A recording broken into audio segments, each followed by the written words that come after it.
చరిత్రలో ఈరోజు ఛానల్కి స్వాగతం. 1956 ఫిబ్రవరి 1వ తేదీన ఆ రోజు ఆకాశంలో నక్షత్రాలు కూడా మీటింగ్ పెట్టుకున్నాయి. ఈరోజు భూమిపై ఒక స్పెషల్ పీస్ పంపాలా అని ఒక నక్షత్రం అడిగిందంట. అవునరా, భూమిపై టెన్షన్ ఎక్కువైంది, ఒక నవ్వుల మిషన్ అవసరం అన్నది ఇంకో నక్షత్రం. అలా ఈ భూమి మీదకి ఎంట్రీ ఇచ్చాడు బ్రహ్మానందం. బిడ్డ పుట్టగానే సాధారణంగా పిల్లలు అమ్ అంటారు కదా, కానీ ఇతను పుట్టగానే డాక్టర్ వైపు చూసి ఇలా అన్నాడంట. డాక్టర్ గారు, ఫస్ట్ షో టికెట్ ఫ్రీ కదా? Nurse shock, doctor confuse. పక్కనే ఉన్నవాళ్ళు మాత్రం నవ్వులతో హాస్పిటల్ కిటికీలు కంపించాయి అంట. ఇంట్లో ఏడిస్తే కూడా అందరు నవ్వేవాళ్ళంట, ఎందుకంటే ఇతని ఏడుపుకి కూడా కామెడీ టైమింగ్ ఉండేదంట. టీచర్ హోంవర్క్ అడిగితే, మేడం హోంవర్క్ రాకపోయినా హోంలో వర్క్ మాత్రం చేస్తాను. అప్పటి నుంచే ప్రపంచానికి అర్థమైంది, ఇతను చదువుకోవడానికి కాదు, నవ్వించడానికే పుట్టాడు అని. దేవుడు మనుషులను తయారు చేస్తుంటే అలా అన్నాడంట.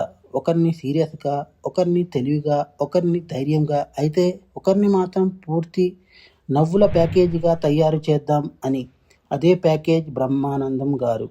Face expression 50% joke, dialogue 30% punch, నిలబడటం 20% కామెడీ. ప్రపంచంలో చాలామంది కామెడీ చేయడానికి ట్రై చేశారు, కానీ ఇతను ఏమీ చేయకపోయినా సైలెంట్గా నిలబడ్డా కూడా జనం నవ్వుతారు. అందుకే అంటారు, కొంతమంది యాక్టర్లు కామెడీ చేస్తారు, కానీ బ్రహ్మానందం గారు కనిపిస్తేనే కామెడీ స్టార్ట్ అవుతుంది. 1956లో పుట్టిన ఒక బాబు కాదు, ఒక లాఫ్టర్ ఫ్యాక్టరీ. భూమిపై టెన్షన్ పెరిగితే రిమోట్ తీసుకొని ఆయన సీన్ వేసుకుంటే చాలు, stress out, smile in. Telugu cine ప్రపంచంలో నవ్వుల పూయించడంలో అగ్రస్థానంలో నిలిచిన పేరు బ్రహ్మానందం.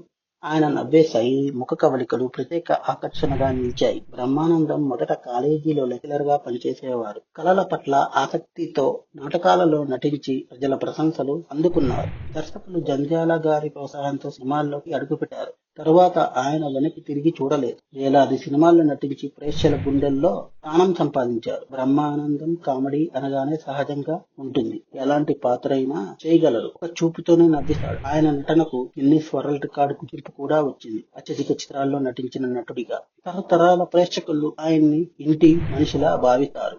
ఆయన నవ్వులు టెన్షన్ ను మర్చిపోయేలా చేశాయి. బ్రహ్మానందం కేవలం ఒక కామెడీ నటుడు కాదు, తెలుగు సినిమాకు చిరునవ్వు. నవ్వుల రూపంలో ఆనందం పంచిన కళాకారుడు బ్రహ్మానందం, నవ్వుల చక్రవర్తి. మా కంటెంట్ మీకు నచ్చినట్లయితే లైక్ చేయండి, షేర్ చేయండి, సబ్స్క్రైబ్ చేయండి. మా ఛానల్ యొక్క నోటిఫికేషన్ మీ వరకు అందాలంటే కింద కనబడుతుంది బెల్ ఐకాన్ ని ట్యాప్ చేయండి. Thank you.